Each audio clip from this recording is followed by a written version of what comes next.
வணக்கங்க. இன்னைக்கு நம்ம என்ன பார்க்க போறோம்னா தீபாவளிக்கு என்னென்ன நான் வாங்கினேன் அப்படின்றத தான் பார்க்க போறோம். தீபாவளிக்கு நிறைய ட்ரெஸ் வாங்கினேன், அது இல்லாம ஸ்வீட்ஸ் ஸ்நாக்ஸ் எல்லாமே வாங்கினேன். அது மட்டும் இல்லாம எங்க ஆபீஸ்ல என்ன கொடுத்தாங்க அப்படிங்கறதா இன்னைக்கு உங்களுக்கு வீடியோவா காட்ட போறேன். எங்க ஆபீஸ்ல வந்து எனக்கு தீபாவளிக்காக இந்த ஒரு அழகான ஒரு டைனிங் செட்டு தான் கொடுத்துருக்காங்க. எப்படி இருக்கு நம்ம இப்ப பார்க்கலாமா? இது வந்து ரொம்ப அழகா இருக்கு. எப்பவுமே வருடம் எங்க ஆபீஸ்ல வந்து நல்ல பொருட்களை தான் கொடுப்பாங்க. இது பாத்தீங்கன்னா ரொம்ப அழகா இருந்தது. ஆனா இங்க பாருங்க, இந்த மாதிரி அதாவது இது வந்து 3 செட்டுன்னு போட்டு இருந்தது ஆக்சுவலி. ஆனா நான் 3 செட்டு இருக்கும்னு பார்த்தேன். எங்க பாஸ் எங்களை வந்து இது பண்ணிட்டாரு. 2 தான் இருக்கு உள்ள. பாத்தீங்கன்னா இது ரொம்ப அழகா இருக்கு. இந்த பாத்திரம் பாத்தீங்கன்னா ரொம்ப கியூட்டா சூப்பர்வா இருக்கு. பாருங்க, இது வந்து என்னன்னா ஒரு அழகான ஒரு பாத்திரம் பாருங்க. இதை வந்து நம்ம வந்து டைனிங் டேபிள்ல வச்சாலும் அழகா இருக்கும், கேஸ்லயும் வைக்கலாம். ரொம்ப அழகா இருக்கு இந்த இது. அதை விட எனக்கு இந்த இதுதான் பிடிச்சிருக்குங்க. அழகா கிளாஸ்ல அழகா இந்த மாதிரி இருக்கு. அப்புறம் வந்து இன்னொன்று இதே மாதிரி இன்னொரு பாத்திரமும் கொடுத்துருந்தாங்க. இது பார்த்தீங்கன்னா இந்த மாதிரி அழகான ஒரு செட்டு. இதில் ஒரு அழகான ஒரு பவுல் ஒன்று கொடுத்துருந்தாங்க. இந்த மாதிரி தாங்க அழகா பாருங்க. அழகாக நம்ம சமைக்கிறதுக்கு யூஸ் பண்ணிக்கலாம், கேஸ்லேயும் வச்சுக்கலாம். நம்ம டைனிங் டேபிளில் வச்சா ரொம்ப அழகாக இருக்கும். எங்கள் வீட்டில் டைனிங் டேபிள் இல்லைங்க, அதனால நான் வந்து டைனிங் டேபிள் வாங்கணும்னு வச்சுக்கோங்களேன். முக்கியமாக ஒன்று சொல்கிறேங்க, வீடு பெருசாக இருந்தால் மட்டும் டைனிங் டேபிள் வாங்குங்க. சில பேர் பார்த்தீங்கன்னு வச்சுக்கோங்களேன், சின்ன வீடு இருக்கும் ஆனால் வந்து டைனிங் டேபிள் வாங்கிடுவாங்க.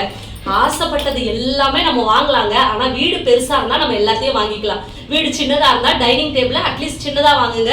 அப்படி இல்லைன்னா அப்படி நம்ம டேபிளில் தான் உட்காந்து சாப்பிட்ணுன்னா அழகாக சேர் போட்டு அதில் ஒரு சின்னதாக ஒரு வீட்டில் இருக்க ஸ்டூலை வச்சு கூட சாப்பிட்டுக்கலாம். நினைக்கிறாங்க டைனிங் டேபிள் இல்லைன்னா என்னங்க ரொம்ப ஃபீல் பண்ணுறாங்க.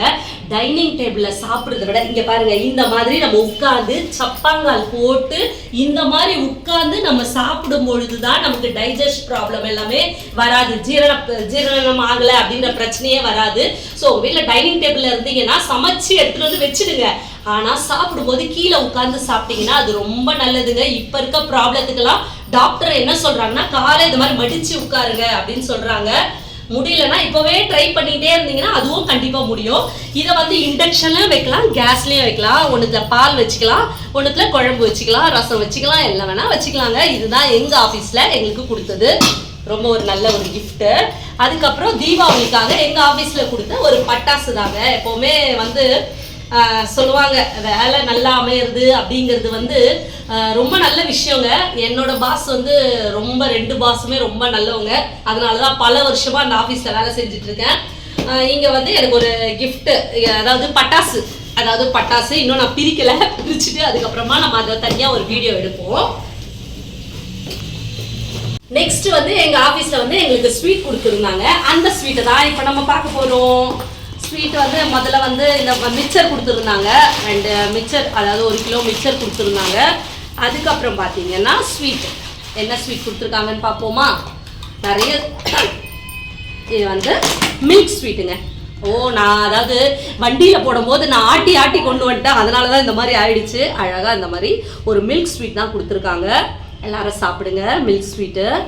ஸோ இப்படி தாங்க இந்த தீபாவளியை நான் இந்த ஸ்வீட்டு பக்ஷணம் இதோடையே நான் கொண்டாடிட போகிறேன்.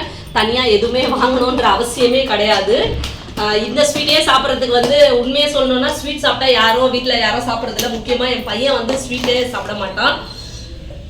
ஸ்வீட் சாப்பிடாதது ரொம்ப நல்ல விஷயங்க. முக்கியமாக ஒன்று சொல்கிறேங்க, இந்த தீபாவளிக்கு நிறைய பேர் ஸ்வீட் சாப்பிட்டீங்கன்னா உடனே வந்து சுடுதண்ணி குடிங்க. ஆக்சுவலாக நான் சொல்கிறேன், நானே நிறைய ஸ்வீட் சாப்பிட்டேன், ஆனால் சுடுதண்ணி குடிச்சிக்கிட்டே இருக்கேன். அதுவும் இல்லாமல் லேகியம்னு இருக்கோங்க, நீங்கள் லேகியம் கூட வாங்கி நீங்கள் சாப்பிட்டீங்கன்னா உங்களுக்கு டைஜஷன் ப்ராப்ளமே வராது.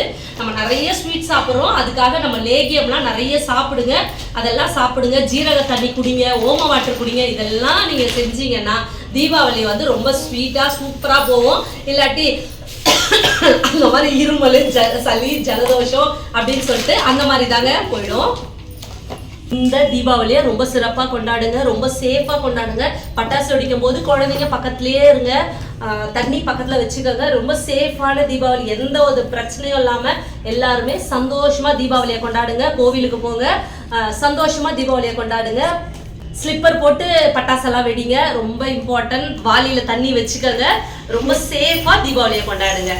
ஓகே, நான் அடுத்த வீடியோவில் பார்க்குறேன். ஹாப்பி தீபாவளி. அடுத்த வீடியோவில் நம்ம பார்க்கலாம். Bye.